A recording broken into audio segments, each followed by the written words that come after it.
जी शहजादी, ठीक है शहजादी।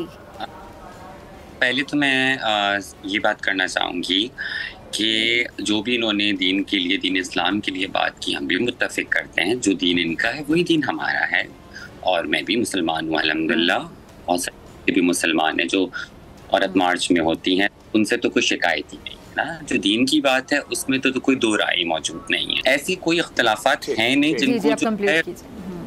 आता है, लेकिन ये कह रहे हैं कि बुर्के पे पाबंदी, औरत मार्च ने कभी किसी को पाबंदी पे तो बात ही नहीं की है। हर किसी की एक चॉइस है। अगर कोई औरत बुर्का पहनना चाहे तो उसे बिल्कुल इजाज़त है। अगर एक औरत जिस भी लिबास में बाहर जाना चाहती है, तो उसकी मर्ज़ी के हिसाब से होना चाहिए।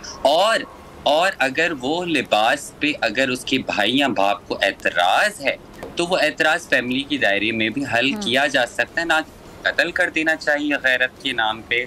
हमारे मज़हब ने तो हमें बहुत बेहतरीन मिसालें जो इन्होंने अभी दी, मैं हमारे मज़हब ने तो सारी चीज़ें, हमारे मज़हब में गैरत के नाम पे कत्ल करने की इजाज़त नहीं है। हमारे नाम पे रेप करने की इजाज़त नहीं है। इस्लाम पे आप औरतों को खाना गरम ना करने पे कत्ल कर दें, इस चीज़ की इजाज़त नहीं है। मेरे ख़्याल से औरत मार्च और जितने ही हमें मुफ्ती कराम हैं, इनको एक जगह बैठना चाहिए, डिस्कस करना चाहिए। और इंटरनेट पे बिलीव करने वाले लोगों का तो मैं यही कहूँगी कि प्लीज़ ऑथेंटिक चीज़ों को देखें।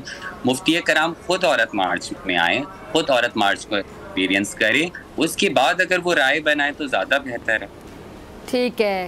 ठीक है शहजादी।